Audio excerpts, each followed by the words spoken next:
இருக்க எனக்கென்ன கவலை, எப்போதும் உன் பிள்ளை எனக்காய் உனக்கன்றோ கவலை. இயேசுவுக்கு பிரியமான அன்பு இறை உறவுகளே, நண்பர்களே, உங்களை சிறப்பாக இந்த புதிய நாளிலும் புதிய வாரத்திலும் சந்திப்பதிலே மிகுந்த மகிழ்ச்சி. அன்புக்குரியவர்களே, இந்த ஆகஸ்ட் மாதத்தினுடைய இறுதி நாள். இன்று ஆகஸ்ட் மாதம் 31ஆம் தேதி. இந்த மாதத்திற்காக இறைவனுக்கு நன்றி சொல்லலாமே. இந்த மாதத்தின் இறுதி நாளிலே இருக்கிறோம். இந்த மாதம் தொடங்கினதிலிருந்து இன்று வரை இறைவன் நம்மை வழி நடத்தி இருக்கிறார். மகிழ்வோடு வாழ வாய்ப்புகளை நமக்கு கொடுத்து இருக்கிறார். நல்ல உறவுகளை புதுப்பித்து இருக்கிறார். இன்னும் நமது உடலில் இருக்கிற எல்லா வியாதிகளையும் புதுப்பித்து அது நல்ல உடல் ஆரோக்கியத்தை கொடுத்திருக்கிறார். நல்ல உணர்வுகளை, அமைதியை கொடுத்திருக்கிறார். நம்ம எடுக்கிற முயற்சிகளில் எல்லாம் வெற்றி பெற வாய்ப்பை கொடுத்தார். அப்படிப்பட்ட இறைவனுக்கு இந்த நாளின் இறுதியில, சிறப்பாக இந்த மாதத்தினுடைய இறுதியில கூட இறைவனுக்கு நன்றி உள்ள பிள்ளைகளாக இந்த மாதத்திற்கு நன்றி சொல்லிய மீண்டுமாக ஒரு புதிய மாதத்தை தொடங்க முயற்சி எடுப்போம். அன்புக்குரியவர்களே, சிறப்பாக இன்று நம்முடைய தாயாம் திரு அவை ஆண்டின் பொது காலம் 22ஆம் வாரத்தை தொடங்குகிறது. இந்த 22ஆம் வாரத்தினுடைய மைய கருத்து என்ன என்று நான் நேற்று தினம் அனைத்து வாசகங்களையும் படித்து தியானித்ததிலே எனக்கு கிடைத்த இந்த மைய கருத்தை கூட உங்களோடு பகிர்ந்து கொள்ள ஆசைப்படுகிறேன். இந்த வாரத்தினுடைய மைய கருத்து, தன்னைத்தானே தாழ்த்துகிறவர்கள் கடவுளின் அருளை நிறைவாக பெறுவர். ஆம் பிரியமானவர்களே, இந்த வாரம் சிறப்பாக தாழ்ச்சியை பற்றியே நமக்கு சிறப்பாக கொடுக்கப்பட்டிருக்கிறது. அந்த தாழ்ச்சி, என்னுடைய வாழ்க்கை நான் அதை ஆடையாகவே அணிந்து விட்டால் என்னுடைய வாழ்க்கை எப்படி உயரும், இந்த சியோன் மலையில் போன்று எனது வாழ்வு உயரும் என்று அழகாகவே இயேசு இந்த நற்செய்தியின் மூலமாக சொல்லுகிறார். ஆம் பிரியமானவர்களே, தாழ்ச்சி அப்படின்னு சொன்னாலே நமக்கு எல்லாம் உடனே நினைவுக்கு வருவது என்னது? ஐயோயோ, தாழ்ச்சியா, நான் எப்படி தாழ்ந்து போறது, அவன் எவ்வளவு சின்ன பையன், அவன் இன்னைக்கு முளைச்ச ஒரு காலம், அப்படிலாம் நம்ம சொல்லுவோம் இல்லையா? அப்ப தாழ்ச்சி வராது. எந்த இடத்துல அது உயர்ந்த ஒரு பதவியில் இருந்தா கூட அவன் யாரு அப்படின்னு சொல்லிட்டு ஒரு மனசுக்குள்ள வரும், இவனுக்கா நான் தாழ்ந்து போகணுமா, அவன் என்கிட்ட வந்து கேட்கட்டும். அப்ப இந்த தாழ்ச்சி என்பது ஒரு மிக சிறந்த உயர்ந்த பண்பு. அந்த பண்பு எல்லாருக்குமே தெரியும். அப்படி இருந்தும் நம்மால் அதை வாழ முடியலையே. ஏன் பிரியமானவர்களே, இதெல்லாம் சிந்திக்க, யோசிக்க, நாம் தாழ்ச்சியோடு வாழவே இந்த நாளினுடைய அனைத்து வாசகம், முதல் வாசகம் திருப்பாடல், 2ஆம் வாசகம் நற்செய்தி, எல்லாமே இதை பற்றி தான் மையமாகவே பேசுகிறது. ஆம் பிரியமானவர்களே, இந்த 3 வாசகங்களின் அடிப்படையில நான் சிறப்பாக படித்து தியானித்ததிலே 3 முக்கியமான கருத்துக்களை கூட நான் உள்வாங்கி தியானித்தேன். அந்த 3 கருத்துக்களை கூட உங்களோடு பகிர்ந்து கொள்கிறேன். முதலாவதாக, தாழ்ச்சி உயர்வு பெறும் மார்க்கம். முதல் கருத்து இதுதான், தாழ்ச்சி உயர்வு பெறும் மார்க்கம் என்று சொல்லப்பட்டிருக்கிறது. தாழ்த்தும் பொழுது நான் உயருவேங்க. அந்த தாழ்ச்சி இருக்கிறப்போ நிச்சயமா கடவுள் என்னை உயர்த்துவார். அந்த தாழ்ச்சியினால்தான் நான் உயர்வேன் ஒழிய நான் உயர் பதவியில் இருந்தா தான் உயர்வேன் கிடையாது. இதுக்கு அழகான ஊமையை இயேசு நற்செய்தியில கூட சொல்றாரு. தன்னைத்தானே தாழ்த்துகிறவன் உயர்த்த பெறுவான், தன்னை உயர்த்துகிறவன் தாழ்த்தப்படுவான். அப்ப இதுக்கு அழகான ஒரு ஊமை இயேசு நற்செய்தியில சொல்றாரு. லூகாஸ் நற்செய்தி 14ஆம் அதிகாரம் 1 மற்றும் 7 14 முடிய பகுதியில ஆண்டவர் சொல்றாரு, நீ விருந்திற்கு அழைக்கப்பட்டு இருக்கிறாய், பெரிய பிரம்மாண்டமான விருந்து, அதுல போய் நீ முதல் வரிசையில முதல்ல உட்கார்ந்த அப்படின்னு சொன்னா அந்த விழாவினுடைய உரிமையாளர் வருவாரு, வந்து பார்த்துட்டு, ஐயோ நீங்க எங்க உட்காந்துட்டீங்களா, தயவு செய்து போங்க, இந்த இடம் வேற ஒருத்தருக்கு நாங்க வச்சிருக்கிறோம் அப்படின்னு சொல்லும்போது அங்கிருந்து எந்திரிச்சு வரவே வந்தாக்கா அவமானமா இருக்கும். எல்லாம் பார்ப்பாங்க, அடப்பாவி இவன் போய் முன்னாடி உட்காந்தானே அப்படி. இது எவ்வளவு பெரிய அவமானம். அப்ப நான் உயர்த்தக்கூடாது, தன்னை தாழ்த்தணும். ஒருவேளை நீங்க அழைக்கப்பட்டு இருந்தீங்கன்னா போயிட்டு பின்னாடி உட்காந்தீங்கன்னா, ஐயோ நீங்க முன்னாடி உட்கார வேண்டிய இங்க வந்து உட்காந்துருக்கீங்க, வாங்க அப்படின்னு அழைச்சிட்டு போகும்போது எல்லாரும் பார்ப்பாங்க. அப்போ உங்களுக்கு ஒரு பெருமை, ஐயோ பின்னாடி உட்கார்ந்தாரு, இவருக்கு இவ்வளவு பெரிய முக்கியத்துவம் கொடுக்கிறார்கள். அப்ப தன்னை தாழ்த்துகிற பொழுது உயர்த்தப்படுவீர்கள், உங்களுக்கு மீட்பு வரும், உங்களுடைய மாண்பு உயர்ந்ததாக மாறுகிறது. நீங்க உயர்த்தி உங்களை பத்தி பார்த்தீங்கன்னா நீங்க தாழ்த்தப்படுவீர்கள், புறம்பே தள்ளப்படுவீர்கள் என்ற ஒரு கருத்தானது இந்த நற்செய்தியின் மூலமாகவும் சரி, முதல் வாசகத்துல கூட சீராக்கின் ஞானம் 3ஆம் அதிகாரத்தில் நாம் படிக்கிறோம். அழகாக சொல்லப்பட்டிருக்கிறது, பணிவோடு இருங்கள். அந்த ஒரு தாழ்ச்சி, இந்த பணிவு நம்முடைய வாழ்க்கையில் தேவை. இன்னைக்கு யாருக்குமே அந்த தாழ்ச்சி வர மாட்டேங்குது. ஏன்? ஏன்னா நான் உயர்ந்தவன் என்று காட்ட வேண்டும், என்னால் மட்டும்தான் இதை செய்ய முடியும், மற்றவர்களுக்கு நான் தலை வணங்க கூடாது, நான் மற்றவர்கள் முன்பாக தலை நிமிர்ந்து நிற்க வேண்டும். அந்த ஒரு பணிவு தாழ்ச்சி நம்முடைய வாழ்க்கையில இல்லைன்னா நம்முடைய வாழ்க்கையில உயர்ந்த மாண்பை அடைய முடியாது என்று இயேசு தெளிவாகவே கூறுகிறார். இதற்காகவே வாழ்ந்து காட்டியிருக்கார் இல்லையா? நல்ல ஒரு சான்றாக இருக்கிறார் இயேசு கிறிஸ்து. தன்னுடைய வாழ்க்கையில் அவர் கடவுள் தன்மையில் இருந்தார், அவ்வளவு புதுமைகள் அற்புதங்கள் செய்தார். சொல்லியிருக்கலாமா அவரு, எல்லாரும் நீங்க என்ன பாருங்க, நான் ஏன் உங்ககிட்ட வரும், நான் இவ்வளவு புதுமை செய்யறேன், நான் எவ்வளவு ஒரு கடவுள் தன்மையோடு இருக்கிறேன், நான் எதுக்கு உங்ககிட்ட வரணும்? அவமானப்படுத்துறாங்க, அசிங்கமா பேசுறாங்க, இவன் பெருந்தீனிக்காரன், இவன் குடிகாரன், இப்படிலாம் சொல்றாங்க. அந்த இடத்துல அவர் தன்னை அப்படியே விகாரப்படுத்தி காட்டிருக்கலாம் இல்லையா? அப்ப தன்னையே கூட இவர்தான் மெசியா என்று சொல்லிட்டு இருக்கலாம் இல்லையா? நான் தான் உங்களை மீட்க வந்த அரசன் என்று சொல்லியிருக்கலாமே. எதுவுமே சொல்லல, எல்லா பண்புகளும் அவருக்கு இருந்தது. இருந்தாலும் தன்னை முழுமையாக தாழ்த்தி வாழ்ந்தார். அந்த தாழ்ச்சி தாங்க, அந்த தாழ்ச்சியினுடைய உச்சகட்டம் எது நம்ம பார்க்கிறோம்? அவர் தன்னுடைய சீடர்களுடைய பாதங்களை கழுவது அடிமைகளுடைய வேலை. அதுவும் தன் கூட இருந்த சீடர்கள் தான் தலைவனுக்கு, ஒரு குருவானவருக்கு பணிவிடை செய்யணும், பாதங்களை கழுவணும். ஆனா குருவே தலைவனே தன்னுடைய சீடர்களுக்கு பாதம் கழுவுறாள். அதான் ஒரு தாழ்ச்சி. இதெல்லாம் பாருங்க, ஒவ்வொரு செயலையும் இயேசுடைய வாழ்க்கையில பார்க்கிற பொழுதும் இந்த அளவுக்கு இயேசு தாழ்ச்சியோடு இருந்தாரா என்று நாம் வியக்க வைக்கிறது. ஆனா நம்முடைய வாழ்க்கையில ஒரு சின்ன பதவி வந்துட்டா கூட, நான் தான் பாஸ், என்னை கேட்காம எப்படி நீ செஞ்ச, என்கிட்ட பர்மிஷன் வாங்க ஏன் போன அப்படின்னு நம்ம டோன் உயர்த்தி பேசுறோம், கோபப்படுறோம். இதெல்லாமே அந்த தாழ்ச்சியினுடைய அடையாளம் அல்ல. கிறிஸ்தவம் என்றால் நல்ல பண்புகளை அன்போடு பணிவோடு செய்து நம்மை தாழ்த்துகிற பொழுது நமக்கு உயர் பதவிகள் கிடைக்கும். இதைத்தான் 2ஆம் வாசகத்தில் கூட தூய பவுல் எபிரேயருக்கு எழுதிய திருமுகத்தில் சொல்லுகிறார். சீனாய் மலை என்பது ஒரு உயர்ந்த மலை, அங்கு அனைத்து வான தூதர்களோடு நம்ம படைசூழ இருப்போம். அப்ப நான் தாழ்த்துகிற பொழுது நான் உயர்த்தப்படுவேன், சீனாய் மலையைப் போல. சீனாய் மலையில் தான் 10 கட்டளையை மோசே பெற்றார் இல்லையா? அதை போன்று நான் உயர்த்துவேன் என்ற ஒரு கருத்தை கூட தெளிவாகவே தூய பவுல் கூறுகிறார். ஆம் பிரியமானவர்களே, என்னுடைய வாழ்க்கையில் இந்த முதல் கருத்தை நினைத்து பார்ப்போம். தாழ்த்துகிற ஒவ்வொருவரும் உயர்வான மாண்பை அடைவார்கள் என்ற கருத்தை உள்வாங்குவோம்.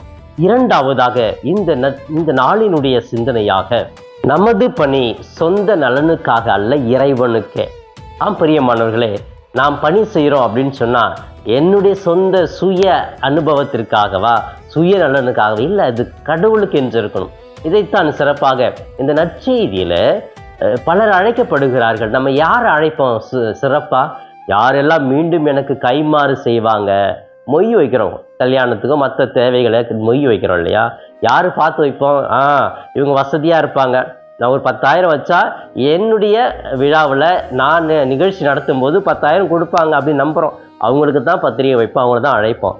அப்போ நான் போய் விருந்துக்கு 10 பேர் கூப்பிட்றேன்னா, இவங்களும் ஒருவேளை நான் பசியில் இருக்கும்போது இவங்க விழா வச்சாங்கன்னா என்னை கூப்பிடுவாங்க. அப்போ எதிர்பார்த்து நம்ம அழைப்பு கொடுக்குறோம், எதிர்பார்த்து நம்ம அவர்களை கூட்டி வருகிறோம். இல்லை, எதுவுமே எதிர்பாராமல் நாம் இறைவனுக்காக செய்ய வேண்டும். அப்போ யாரை போய் விருந்துக்கு கூப்பிடணும் அப்படின்னு சொன்னால் இயேசு தெளிவாக சொல்கிறாரு, ரோட்டு பக்கம் போங்க, அங்கே யாரும் இல்லாத அனாதைகள், முதியவங்க, உடல் ஊனமுற்றவர்கள், இப்படிப்பட்டவங்க இருக்கிறாங்க இல்லையா? அப்படிப்பட்டவர்களை போயிட்டு நீங்கள் அழைத்துட்டு வந்து அவங்க நல்லா உட்கார வச்சு நல்ல விருந்து கொடு. அவங்க சாப்பிட்டு போயிட்டு உங்களுக்கு எதுவுமே செய்ய மாட்டாங்க, திரும்ப உங்களை அழைக்க மாட்டாங்க. ஏன்? அவங்ககிட்ட வேற எதுவுமே இல்லை, அவங்களுக்கு திரும்ப செய்வதற்கென்று எதுவுமே இல்லை. அப்படிப்பட்டவர்களை நீங்கள் உபசரிக்கிற பொழுது நீங்கள் எதுவுமே கைமாறு செய்யாமல் செய்கிறீர்கள். அப்பொழுது நீங்கள் கடவுளுக்கே செய்கிறீர்கள். நம்ம கைமாறு கருதி இவங்க எனக்கு செய்வாங்கன்னு நம்ம செய்யறப்போ, அப்ப அங்க நம்ம கடவுளுக்காக பணி செய்யல, நம்முடைய சுய நலனுக்காக, சுய ஆதாயத்திற்காக செய்கிறோம். அப்படி செய்வது வாழ்க்கை அல்ல, அது கிறிஸ்தவம் அல்ல என்று இயேசு தெளிவாகவே கூறுகிறார். ஆம் பிரியமானவர்களே, நாம் உதவி செய்ய வேண்டும் என்றால் பிறருக்கு கைமாறு கருதாமல் செய்ய வேண்டும் என்று அழகாகவே 2வது கருத்தாக நான் தியானித்தேன். இறுதியாக, கடவுள் தாழ்ந்தவர்களுக்கு பணிவிடை புரிகிறார். ஆம் பிரியமானவர்களே, கடவுள் யாரெல்லாம் தன்னை தாழ்த்துகிறார்களோ அவர்களுக்காக கடவுளே வந்து பணி செய்கிறார். கடவுள் அவர்களை தேவைகளை பூர்த்தி செய்கிறார் என்று சொல்லப்பட்டிருக்கிறது. ஆம் பிரியமானவர்களே, கடவுள் யாரெல்லாம் தாழ்த்தப்படுகிறார்கள் என்று பார்க்கிறார். யாரெல்லாம் தன்னை தாழ்த்தி வாழ்கிறார்கள், எதையுமே ஆதாயமாக நினைத்து வாழாமல் ஒரு சுயநலம் இல்லாமல் பிற நலத்தோடு தன்னை தாழ்த்தி எந்த பதவி கொடுத்தாலும் ஒரு மனித மாண்போட, அன்போட, அவங்க கரிசனையோட மனித மாண்பை புரிந்து கொண்டு பிற மனிதரை மதித்து ஒரு தாழ்ச்சியோடு செய்கிற அந்த பணியை கடவுள் உயர்த்துகிறார். அப்படிப்பட்டவர்களுக்கு உயர்ந்த ஒரு இடத்தை கடவுள் கொடுக்கிறார். ஒருவேளை இந்த மண்ணுலகத்துல நம்மளை இப்படி நான் தாழ்ந்து போயிட்டேன்னா என்னை கேவலமா பார்ப்பாங்க, எனக்கு மதிப்பு இருக்காது, என்னை ஒரு மாதிரி பேசுவாங்க, அதனால நான் இப்படி இருக்கிறேன். நிறைய குடும்பங்கள் இதுதான் நடக்குது பிரியமானவர்களே. நான் தாழ்ந்து போயிடக்கூடாது. அவன் என்கிட்ட சண்டை போட்டான்ல, அவன் தானே முதல்ல போட்டான், அவன் வந்து பேசட்டும். அவன் எவ்வளோ சின்ன பையன், நான் எவ்வளோ பெரிய ஆள், எவ்வளோ பெரிய எக்ஸ்பீரியன்ஸ், என்ன பதவியில் இருக்கிறேன், நான் ஏன் அவன்கிட்ட போய் சாரி கேட்கணும், மன்னிப்பு கேட்கணும், இல்லை அவன் என்கிட்ட வரட்டும். இப்போ இந்த மாதிரி ஒன்று வாழ்க்கையில் இருக்கிறப்போ தாழ்ச்சி இல்லைன்னா கடவுளுடைய அருள் நமக்கு கிடைக்காது. எனவே கடவுள் பார்க்கிறார், யாரெல்லாம் தன்னை தாழ்த்துகிறார்களோ அவர்களைத்தான் உயர்த்துகிறார். அவர்களுக்கு தேவையான அனைத்தையுமே கொடுத்து அவர்களை வழி நடத்துவார். ஆம் பிரியமானவர்களே, தாழ்ச்சி அப்படிங்கிற ஒரு நல்ல பண்பு என்னுடைய வாழ்க்கையில வந்துடுச்சு அப்படின்னு சொன்னா, என்னுடைய வாழ்க்கையில அது ஒரு பெரிய பதவி வேணும், அடுத்தவங்களை அடிமைப்படுத்தணும், நான் இந்த உயர்ந்த ஜாதி, இவன் தாழ்ந்த ஜாதி, எந்த வித்தியாசமும் பார்க்காம நடுநிலையில அமைதியா நல்ல சாந்தமா எல்லாரோடும் இணைந்து மகிழ்ச்சியோடு வாழ்வோம். இந்த ஒரு தாழ்ச்சிங்கிற ஒரு பண்பு சிறந்ததுங்க. இதைத்தான் புனித அசிசியாருடைய வாழ்க்கை, பிரான்சிஸ் சவேரியார், இந்த மற்ற புனிதர்கள், அந்தோனியார், இவங்க எல்லாம் பார்த்தீங்கன்னா எல்லா புனிதர்களும் பாருங்களேன், அந்த தாழ்ச்சி வந்துடும். கடவுள் அவங்களுக்குள்ள வந்துட்டாங்கன்னா தாழ்ச்சி நிறைவாவே இருக்கும். அப்படிப்பட்ட தாழ்ச்சியில் இருந்ததுனால தான் இன்னைக்கு அவங்க புனிதராக இருக்கிறாங்க. தாழ்ச்சி இல்லாம ஒரு தலைகணம், ஒரு பதவி உயர்வு, பதவி மோகத்தில் இருக்கிறவங்களுக்கு இந்த தாழ்ச்சி இருக்காது, கடவுளுடைய அருள் நிறைவாகவே கிடைக்காது. எனவே இந்த தாழ்ச்சிங்கிற ஒரு பண்பை இன்று என்னால் வளர்த்து கொள்ள முடியுமா? சிறப்பாக இந்த பொது காலத்தின் 22ஆம் வாரத்திலே இந்த தாழ்ச்சியோடு வாழ்ந்து பிறருக்கு நான் பணிவிடை செய்ய வேண்டும், இறைவனுக்கு பணிவிடை செய்ய வேண்டும், எந்த ஒரு கைமாறும் கருதாமல். அப்படிப்பட்ட வாழ்க்கை இன்று என்னால் வாழ முடியுமா என்று சிந்திப்போம். இப்பொழுது கண்களை மூடி நாம் ஜெபிக்கலாமே. அன்பு இயேசுவே, உம்மை வாழ்த்துகிறோம், ஆராதிக்கிறோம், நன்றி கூறுகிறோம். இதோ சிறப்பாக இந்த ஆகஸ்ட் மாதத்தின் இறுதி நாளுக்காக நன்றி கூறுகிறோம். இந்த மாதம் முழுவதுமே சிறப்பாக தொடக்கத்திலிருந்து இன்று வரை எங்கள் ஒவ்வொருவரையுமே அபரிவிதமாக ஆசீர்வதித்தீர் ஆண்டவரே. உம்முடைய பிள்ளையாக வாழ, உமது வார்த்தையை படித்து தியானித்து அதன்படி வாழ எங்களுக்கு வாய்ப்பு கொடுத்த கிருபைக்காக நன்றி கூறுகிறோம். அன்பு இயேசுவே, சிறப்பாக இந்த வாரத்தினுடைய முதல் நாளுக்காக நன்றி. இந்த வாரத்தில் நாங்கள் எடுக்கிற ஒவ்வொரு முயற்சிகளும் அபரிவிதமாக ஆசீர்வதிக்கப்படட்டும் ஆண்டவரே. இந்த வாரத்திலே தாழ்ச்சியை பற்றி நீர் உயர்வாகவே பேசுகிறீர். தாழ்த்துகிறவன் உயர்த்தப்படுவான், தீனாய் மலை மேல் அவன் உயர்த்தி வைக்கப்படுவான் என்று சொல்லியிருக்கிறீரே. நன்றி இயேசுவே. ஆமாண்டவரே, எங்கள் வாழ்க்கையில் இந்த தாழ்ச்சி எங்களால் பின்பற்ற முடியவில்லை. எங்களை நாங்கள் தாழ்த்துகிற பொழுது தாழ்ந்தவராக பிறரால் புறக்கணிக்கப்படுவோம் என்று நினைத்து நாங்கள் தாழ்ச்சியை மறைத்து உயர்ந்தவனாகவே வாழ்ந்து கொண்டிருக்கிறோம். அப்படிப்பட்ட பண்புகள் இல்லாமல் தாழ்ச்சியோடு வாழ, நாங்கள் பிறருக்கு உதவி செய்ய, உமக்காக உதவி செய்ய, நாங்கள் எந்த பலனையும் எதிர்பார்க்காமல் செய்ய நல்ல மனதை தாரும் ஆண்டவரே. இந்த நாளிலே சிறப்பாக இன்றைய மன்னா என்ற இந்த நிகழ்ச்சியை பார்த்து ஜெபித்து கொண்டிருக்கிற ஒவ்வொரு பிள்ளைகளையும் அபரிவிதமாக ஆசீர்வதியும். இந்த வாரம் முழுவதுமே கணவன், மனைவி, பிள்ளைகள், பெற்றோர், உறவினர் அனைவரும் சமாதானத்தோடு ஒற்றுமையோடு வாழவும், அவர் செல்லுகிற இடங்களில் தூய பரிசுத்த ஆவியானவர் வழி நடத்தவும், அவர் எடுக்கிற ஒவ்வொரு திட்டங்களும் நிறைவான வெற்றிக்கான கிருபை செய்வீராக.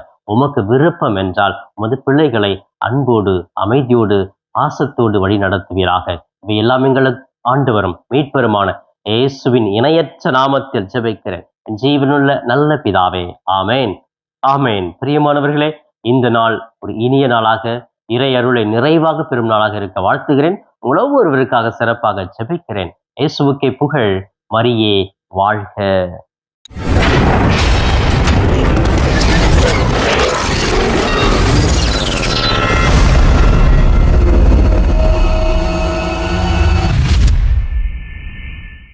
நண்பர்களே, இந்த காணொளியின் மூலமாக உங்களை சந்திப்பதில் மிகுந்த மகிழ்ச்சி.